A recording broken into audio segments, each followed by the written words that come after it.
Welcome to The Explainer. Today, we're diving into Athol Fugard's one and only novel, Tsotsi. It is a really tough, but ultimately hopeful story about a man who was forged in the fire of apartheid South Africa and the absolutely unexpected way he finds his way back. So let's just jump right in and meet our protagonist. This is a guy who is so lost, so cut off from his own soul, that when he looks in a mirror, he has no idea who's staring back at him. He goes by a name, sure, but it's not his. He's a predator, plain and simple, and his story starts in a very, very dark place. To really get this guy, you first have to understand the brutal world that created him. See, this isn't just about one person's life.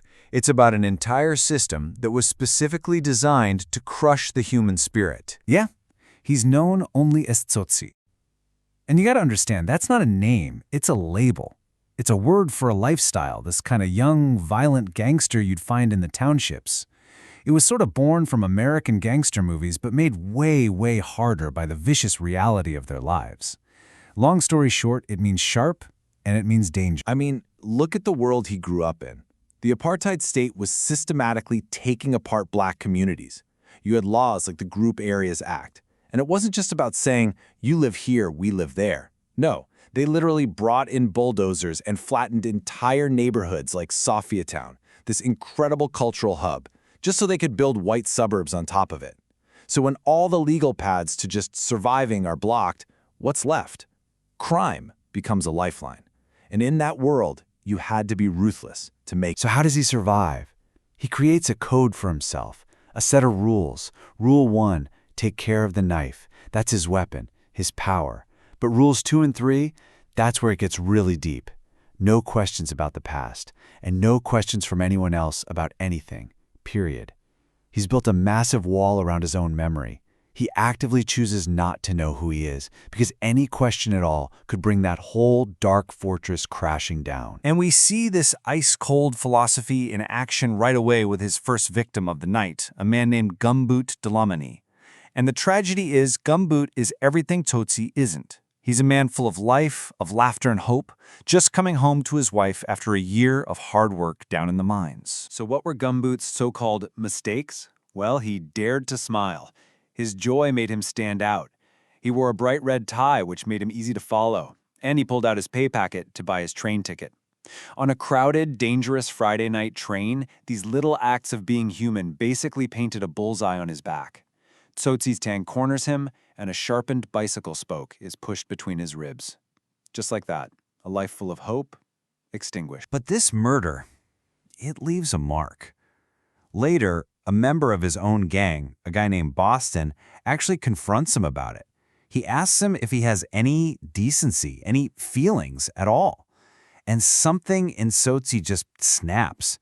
He beats Boston nearly to death and then just flees, running into the night, trying to escape the questions and feelings he can no longer ignore. He just runs and runs until he ends up somewhere completely alien. A quiet, moonlit, white suburb. He's escaped the chaos he knows, only to find himself in this other kind of emptiness. And that's when he sees her. A young black woman, and she looks terrified. She's clutching a shoebox like it's the only thing in the world that matters. He immediately goes back to what he knows.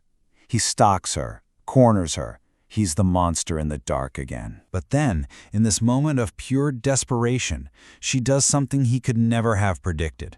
She just shoves the box into his arms and runs for her life. And just like that, Tsotsi is left standing alone in the dark, holding a shoebox, and what's inside is about to shatter his entire world. Because inside that box is a baby, a living, helpless creature. And this tiny, unwanted burden is going to force Tsotsi to confront everything he has spent his life burying: memory, need, and the very idea of caring about another living thing. His journey back to being human really happens in 3 key moments. First, just having the baby triggers a painful, broken memory, a yellow dog crawling in agony. Second, he stalks a crippled beggar named Morris, planning to rob him, but instead finds himself feeling the man's terror. And third, desperate to feed the baby, he forces a young mother, Miriam, to breastfeed it. And in that moment, he witnesses an act of pure tenderness. Remember that question Boston screamed at him, "You feel nothing?" The question that sent him running.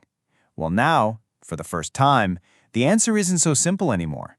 It's not just nothing. And this is the crucial shift right here. His world tilts on its axis. He's not just trapped in his own rage and emptiness anymore. He's feeling what Morris felt. He's feeling the man's fear. He's experiencing empathy. It's like a light has finally been switched on in the dark room of his soul. With this new ability to feel, the baby becomes like a key, unlocking the door to his past. As he fumbles around trying to care for this child, the memories he suppressed for so long start rushing back in, and the fragments finally start connecting into a whole horrible story. He remembers a police raid in the middle of the night, his mother being torn away from him. He remembers his father, shattered by grief, kicking their pregnant dog, that same yellow dog, and watching it crawl away to die. He remembers running away, terrified and all alone, until he was found by a gang of other orphans, these river boys, who were surviving by living in giant pipes. The monster he became is suddenly connected to a past of unbearable pain. And with this flood of memory, he reclaims the single most fundamental part of who he is. For the first time since he was a little boy, he knows his own name. He is not Tsotsi. He is David Madondo. I mean, just look at this contrast. The transformation is absolute. Tsotsi, the predator with no past and no feelings, is gone. In his place is David, a man now burdened by a painful history, wrestling with this new, raw empathy, and for the first time in his life, facing the terrifying power of choice. And with his identity restored, David Madondo is faced with one last massive choice. He goes back to the ruins where he's been hiding the baby, only to see that the bulldozers are there, tearing the place down.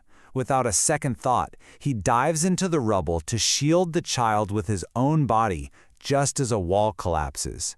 He makes the ultimate sacrifice. What's so amazing is that this theme of redemption, of being lost and found, extends to the novel itself.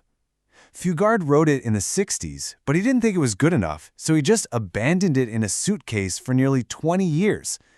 When it was finally published in 1980, it was immediately seen as this lost classic. And of course, it later became an Oscar-winning film. So ultimately, David's journey from a cold-blooded killer to a man capable of love and sacrifice, it becomes this powerful metaphor. He becomes a symbol for South Africa itself, a nation struggling to overcome its own violent, oppressive past and find a way toward its own redemption. And in the end, this is the powerful question Fugard leaves us with. He seems to be suggesting that even inside the darkest soul, one forged in the most brutal system imaginable, a flicker of humanity can survive. And in that tiny flicker, however brief it may be, that's where you find the seed of hope.